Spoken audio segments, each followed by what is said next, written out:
Well, here we are again. Another headline you didn't want to read, especially not on a Tuesday morning while scrolling with one eye open and your coffee still brewing. Dead after cancer battle. Yikes. But stay with me. This isn't just a sad story. It's also one filled with sparkle, sass, and a whole lot of heart, because this is about Katie Slaton. Yes, that Katie. The loud-laughing, snack-loving, karaoke-slaying cousin of Tammy and Amy from 1000 lb. Sisters. And before you ask, no, she wasn't the main star. But anyone who watched the show knows Katie wasn't just background noise. She was that spicy little kick that turns a bland meal into something memorable. Katie passed away on August 25, 2025. She was 37 years old. And she didn't go down without a fight, quite the opposite. She spent the last few months wrestling with a rare and aggressive form of stomach cancer. Stage 4. Terminal. The kind of diagnosis that walks into your life like an unwanted guest at Thanksgiving and refuses to leave. But Katie? Katie didn't curl up and cry. She did what any real Slaton would do, she fought. She laughed. She posted about it. She dragged her cancer diagnosis kicking and screaming onto social media. Because if she was going out, it wasn't going to be quietly. Let's rewind the tape for a second. Katie made her most iconic appearance during Season 5 of 1000 lb. Sisters, when Tammy returned home after her rehab stay. The cameras were rolling. Tammy was emotional. And in comes Katie, cracking jokes, wearing a hoodie 3 sizes too big, talking about fishing and biscuits like she hadn't just driven 2 hours in the rain to be there. She wasn't trying to steal the show. She was the show. That episode? Instant fan favorite. People loved her. Because Katie felt real. She didn't have the fake TV smile. She didn't talk in sound bites. She said what she thought, rolled her eyes when she felt like it, and never once apologized for being loud, loving, or a little extra. Then came January 2025. And suddenly, everything changed. Katie got the diagnosis.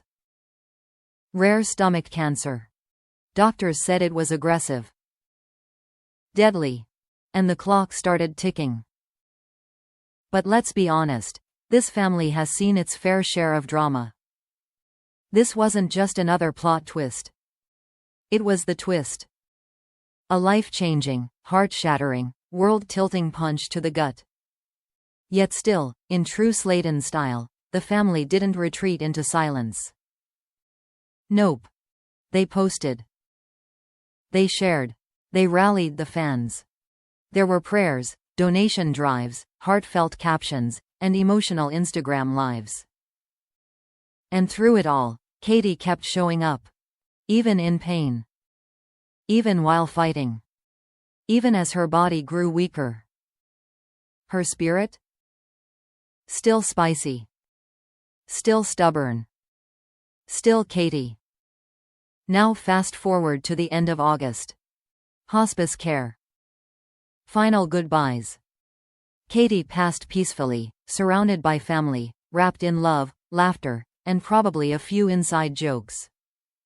She was laid to rest in Morganfield, Kentucky, not far from where she grew up.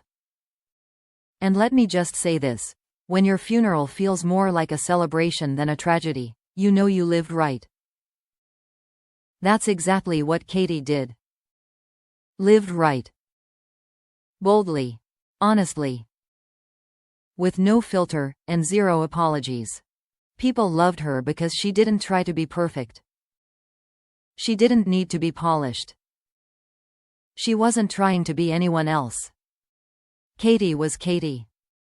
Now let's not sugarcoat it, cancer sucks. It's the worst.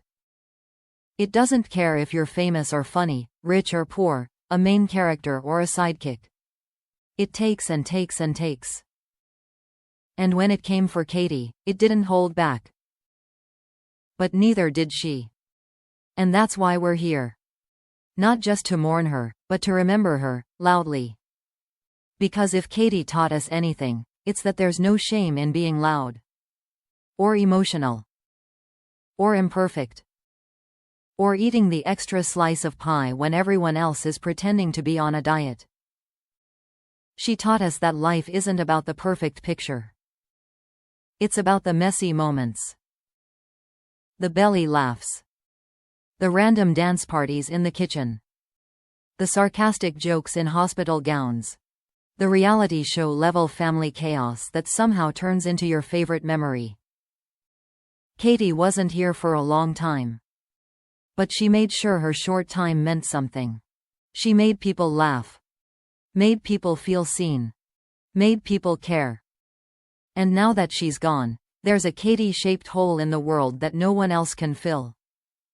Let's talk legacy. Not the kind that gets written into books. The kind that lives in stories. In shared memories. In inside jokes. In the way someone makes coffee the way she liked it, too sweet and way too creamy. In the fishing trips her cousins won't stop taking, because Katie would have wanted to go. In the little things. That's where she'll live now. Because that's what real legacies are made of. Not fame. Not fortune. But impact. Connection. That warm feeling that lingers long after someone's gone. So no, this isn't the kind of story you can wrap up in a tidy little bow. This isn't about a happy ending. But it is about a beautiful life. And more than that, it's about how that life touched others. Even if she never had her own spin-off. Even if she never had a mansion or a magazine cover. Katie was real. And being real? That's rarer than fame. We'll miss her. Of course we will. But if Katie were here right now, she'd probably roll her eyes and say something like, "Y'all better not be crying on the internet. Go eat something and live your damn life." So, maybe we should. Eat something. Laugh too hard. Call someone we love. Post that dumb meme. Sing out loud. Live with a little more color, a little more chaos.